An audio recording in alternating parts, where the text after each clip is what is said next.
तुम एक काम करो, मौर्य जी को खुलो चुनौती है, आ जाइए श्रीधाम गोवर्धन में, कर लीजिए डिबेट, साबित कर देंगे कि आप किसकी औलाद हो, आप सनातनी हो कि नहीं हो, राम जी हैं कि नहीं है, ग्रंथ हैं कि नहीं है, रामचरितमानस है कि नहीं है। अगर साबित ना कर दिया तो अब सरकार बालाजी के लोगों से ये बोलिए कि तुम बाबाओं की संतान हो, सर्च कर लो, अपने दादा परदादाओं का नाम पूछ आओ, धाम में गया में तीर्थों में जाकर के कि तुम संतान किसकी हो। तुम ऋषियों की ही संतानों को जेल में डाला गया, शंकराचार्य आदि शंकराचार्यों को प्रताड़ना दी गई, कितने साधुओं को दंड दिया जाता है। साधु का कर्म है धर्म की रक्षा करना, साधु का कर्म है अगर कोई अन्याय हो रहा है उस पर बोलना, साधु का कर्म है अगर कोई राजनीति में उल्लंघन कर रहा है उस पर बोलना, साधु का कर्म है, साधु का धर्म है। सिर्फ पूजा करना साधु का धर्म नहीं है, समाज को सुधारना भी साधु। आज ऐसा लग रहा है, लगता था और लग रहा है और लगेगा, राम न सकहीं राम गुण गाई। आज वह प्रतीत हो रहा है कि वास्तविक राम राज आ गए, धर्म की अधर्म का, अधर्म का प्राणियों में, सनातन धर्म की, सनातन धर्म की, सनातन धर्म की। अभी मैं श्री राम प्रभु की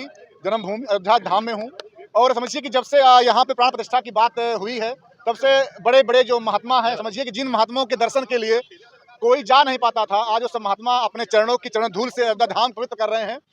अब ऐसे कुछ महात्मा जी हैं, वृंदावन से आए हुए हैं, मैं परिचय लूंगा और फिर उसके बाद कुछ प्रयास करता हूँ। गुज का नाम आपका? जय श्री राम, जय सियाराम, जय बालाजी, राधे राधे। श्री ब्रजभूमि से आए हुए हैं और अयोध्या और कृष्ण दोनों एक ही हैं।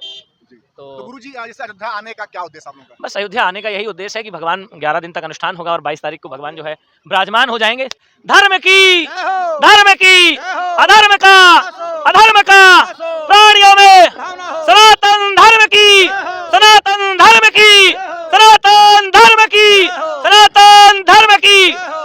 हमारा जो धर्म है आज का नहीं, आदि अनंत, अनंत और अनंत कालों से भगवान हमारे जन्म लेते आए हैं। 24 अवतारों में, अलग अलग अवतार में आकर के, और भगवान ने जब जब ये पृथ्वी भार में जाने लगी, जब जब पापियों का ज्यादा अत्याचार बढ़ा तो भगवान आए और पापियों ने वो काम किया जहां हमारे भगवान थे वहां जाकर के मस्जिद बना दिया, अपने देवी देवता बैठा दिए। ये गलत बात थी।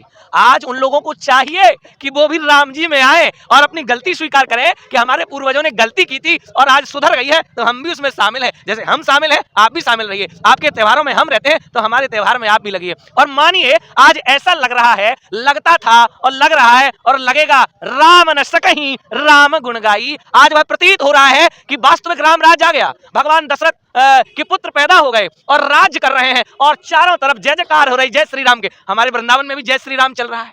गुरुजी ये प्राण प्रतिष्ठा का मतलब क्या होता है तो बताइए। देखिए, प्राण प्रतिष्ठा का मतलब होता है जब वैदिक ब्राह्मण देवी देवता सर्वतोभद्र से लेकर के नवग्रह देवता, क्षेत्रपाल, वास्तु देवता, सप्तग्रह मातृका, षोडश मातृका, 64 योगिनी, तमाम प्रकार की जो देवी देवता हैं वो विराजमान होंगे। वहां ब्राह्मण विद्वान आचार्यों के द्वारा, जो उपनिषद वेद शास्त्र के ज्ञाता हैं उनके द्वारा क्या होगा कि वो प्राण प्रतिष्ठा, मंत्रों का आह्वान होगा। और जब मंत्रों का आह्वान होगा तो वो मूर्ति में प्राण डाला जाएगा। और जब वो प्राण डल जाएगा, देखिए एक पत्थर है, कब तक? जब तक उसमें प्राण नहीं डाला जाता, जब तक मंत्र नहीं होता, उसे जल में अभिषेक किया जाएगा, उसे घी में रखा जाएगा, अन्न में रखा जाएगा, वस्त्रों में रखा जाएगा, पुष्पों में रखा जाएगा, फल में रखा जाएगा, ऐसे बास कराए जाएंगे, अन्यत्र बास होंगे 10 दिन तक। और 11वें दिन मेरे प्रभु श्री राम माता सीता सहित, मेरे बजरंगबली सहित और सरकार बालाजी के सहित विराजमान हो जाएंगे और उनमें प्राण डल जाएंगे। राम की पूजा प्रारंभ। इसके पहले भी कभी आप यहाँ पे आए हैं? मैं 15 साल पहले लगभग आया था तो पता नहीं लग रहा था वही अयोध्या जहाँ भगवान राम जन्मे होंगे, लेकिन आज लग रहा है हाँ ये वही अयोध्या है जहाँ भगवान राम जन्मे होंगे। जय जय श्री राम, जय जय श्री राम। गुरुजी कुछ पॉलिटिकल पार्टियां के लोग कहते हैं कि आजकल बाबा जी लोग जो मतलब बोल रहे हैं वो ऐसा लगता है पॉलिटिकल की बातें करते हैं। उन पॉलिटिकल लोगों से ये बोलिए कि तुम बाबाओं की संतान हो,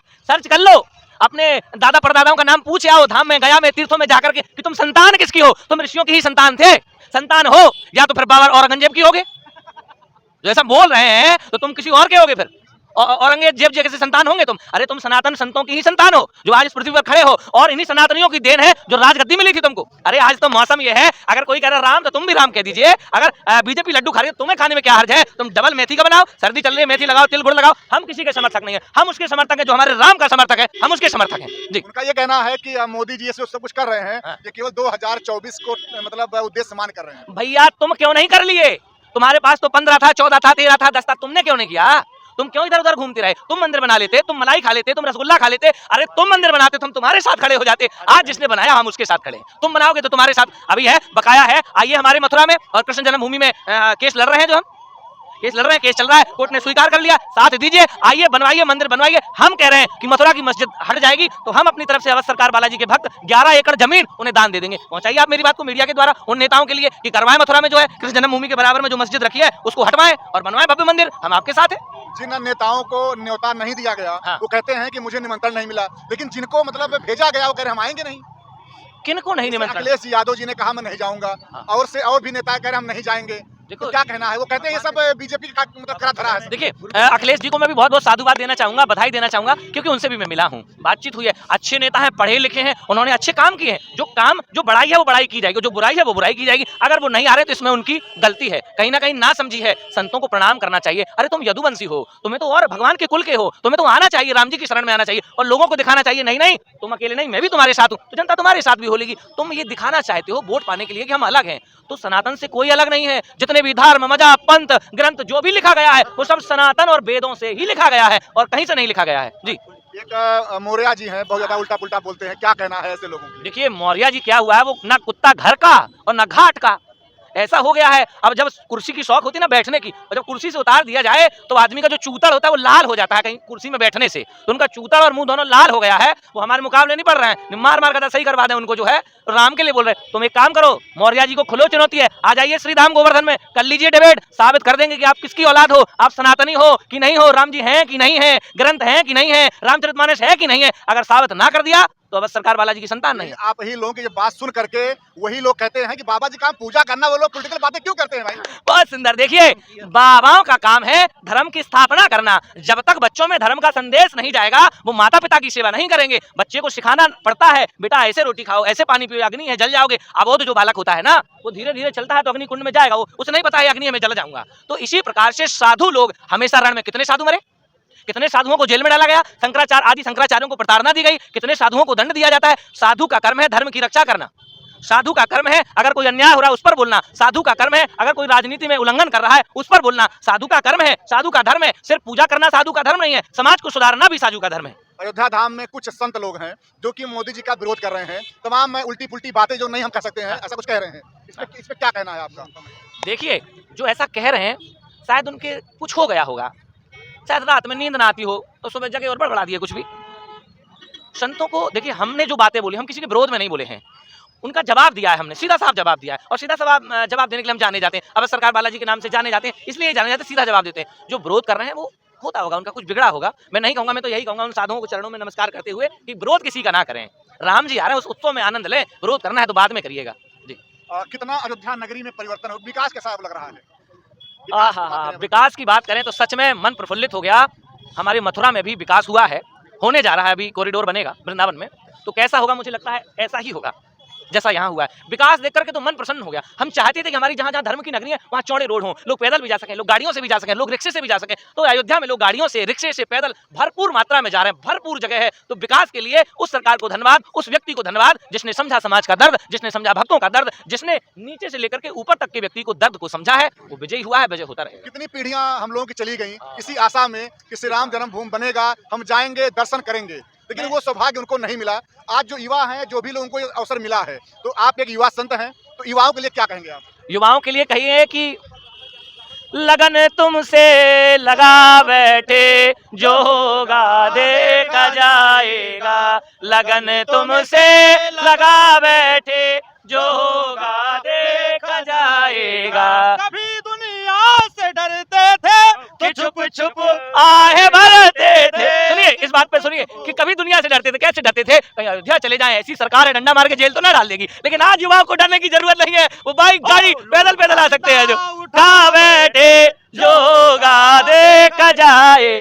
देखिए युवाओं को सबसे पहले चाहिए कि वो धर्म को जान लें। अगर उन्होंने धर्म को जान लिया तो वो पढ़ाई को जान लेंगे। धर्म को जान लिया वो इंजीनियर बन जाएंगे, वो डॉक्टर बन जाएंगे, वो पुलिस बन जाएंगे, वो कमिश्नर बन जाएंगे, वो IAS IPS बन जाएंगे, वो कलेक्टर बन जाएंगे, वो सब कुछ बन जाएंगे अगर धर्म को जान लिया। धर्म को नहीं जान पाया तो वो कुछ भी नहीं बन पाएंगे, क्योंकि धर्म को जानने वाला व्यक्ति सदा से नीचे से लेकर के ऊपर तक व्यक्ति का सम्मान करना जानता है। और जो सम्मान करना जानता है, बिरादरी में बैठना जानता है, दूसरे का जो सम्मान जो खाना जानता है वो खिलाना भी जानता है। इसलिए युवा पढ़ें, धर्म को भी साथ लें। युवा इंजीनियर बने, धर्म को ही साथ लें। युवा पुलिस बने, धर्म को ही साथ लें। माता पिता की सेवा करें। धर्म को जानते रहोगे तो आपको पढ़ने में बड़ी आसानी होती रहेगी। हम भी पढ़े, B.Ed किया, M.Ed किया, शास्त्री हुए, हम भी पढ़े, नौकरी ऑफर हुई, लेकिन मन नहीं लगा। क्यों? मन चंगा तो कटौती में गंगा। आपने एक बात कहा कि अखिलेश जी से आपकी मुलाकात हुई है। हाँ। तो जब आपकी अखिलेश जी से मुलाकात हुई थी, ये अयोध्या धाम वही धाम है जहाँ पे उनके पिताजी ने गोली चलवा दिया था। और बता दें आपसे कि किसी की हिम्मत नहीं होती थी साधु संतों की कि चंदन लगा लें, वो हाल उस समय का था। कभी आपने कहा नहीं कि अखिलेश जी आप ऐसा मतलब पिताजी ने करवाया था, कुछ कभी अफसोस हुआ नहीं उनको आज तक? शायद अब हो रहा होगा, अब हो रहा होगा, इसलिए शायद नहीं आ रहे हैं। और मैं कहूँगा अखिलेश जी से कि वो अच्छे नेता हैं, पढ़े लिखे हैं और युवा उनको चाहते हैं, हम भी उनको चाहते हैं। ऐसा समझ ले कि राम विराजमान है, तुम भी विराजमान हो जाओ, आनंद हो जाएगा। गुरुजी लास्ट में आज जो 22 तारीख को यहाँ पे उत्सव होने वाला है, उसके परिप्रेक्ष्य में क्या कहना है आपको? 22 तारीख को जो लोग अपने घर में, जैसे बताया ही जा रहा है बार बार, ऐसा समझिए कि अयोध्या में नहीं, क्योंकि अयोध्या के वो राजा हैं, चक्रवर्ती सम्राट थे। तो हम जहाँ जहाँ जिस जिस क्षेत्र में पूरे भारत में, तो उनके अंदर ही हम काम कर रहे हैं। तो जब राम आ रहे हैं तो अपनी जो भी मूर्ति हो, पूजा हो, श्रृंगार ग्रह, उसको शुद्ध करें, गाय के गोबर से लीपन करें, दीपक जलाएं, उस दिन कीर्तन करें, भजन करें कि मेरे राम आ रहे हैं। क्योंकि भीड़ है तो आप यहाँ आ नहीं सकते, उत्सव में आपको शामिल होना चाहिए। जैसे न्यूज चैनल के द्वारा आपको दिखाया जाएगा, देख रहे हैं, तो वो कहते हैं मानस पुण्य होए नहीं पापा। तो मन से ही आप जो जाप कर लेंगे कि मैं ही राम प्रतिष्ठा कर रहा हूं, तो वो आपको पुण्य मिल जाएगा। इसलिए युवा सनातनी जितने भी हैं, जहां जहां है वहां वहां आनंद लें। लास्ट में एक बात कहना चाहूंगा, अयोध्या में जितने भी लोग ड्यूटी कर रहे हैं, हमारे युवा या जितने भी लोग आने जाने वाले हैं, या सरकार से मैं कहूंगा कि ड्यूटी करने वालों पर विशेष ध्यान दें, क्योंकि वो अपने घर परिवार को छोड़ करके और यहाँ बैठे हैं आपकी सुविधा के लिए। कुछ हो ना जाए, बेचारे खड़े तो हैं लेकिन उन्हें लग रहा है कहीं कुछ हो तो नहीं रहा, कुछ हो ना जाए, बड़ा दबाव है, कड़ाकाती सर्दी पड़ रही है, वो आपकी सेवा में रह रहे हैं। इसलिए कोई भी हो उनसे बहुत नम्रता से और कॉपरेट करे, उनका सहयोग दे, उनकी बात माने, समझे। मैं ये भी सरकार से कहना चाहूंगा कि ठंडी में उनकी अच्छी सी व्यवस्था की जाए। जय श्री राम। धर्म की, धर्म की, अधर्म का, अधर्म का, सनातन धर्म की, वृंदावन बिहारी लाल की, अवध सरकार बालाजी की। वृंदावन से आप लोग आए हैं, बहुत धन्यवाद आप लोगों को।